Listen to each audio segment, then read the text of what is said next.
Z naložbo vodovod Vinji Vrh, nizka cona in kanalizacija Gradenje, ki je po zahtevnih pogajanjih mesto našla tudi na prednostni listi 18 razvojnih projektov v okviru zadnjega izvedbenega načrta regionalnega razvojnega programa, so se na zadnji seji seznanili tudi tamkajšnji občinski svetniki.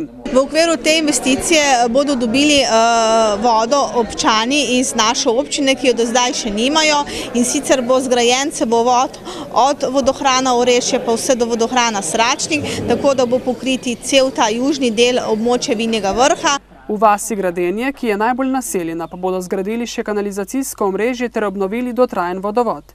Nemoteno oskrbo s čisto pitno vodo si tako lahko skupaj obeta 83 prebivalcev. Na kanalizacijsko omrežje, s katerim bo na tem območju rešeno vprašanje odvajanja komunalnih voda, pa bo priključenih 43 občanov. Gre za investicijo, ki je sama izvedba vredna 1 255 000 evrov, poleg tega smo pa že v preteklih letih pridobili še projektno dokumentacijo, ki sedaj ni upravičen strošek, in pa plačali arheološke raziskave, ki so za to območje bile potrebne, tako da je ocenjena skupna vrednost investicije preko 1 400 000 evrov. Iz Evropskega sklada za regionalni razvoj naj bi občina predvidoma pridobila 718 000 evrov.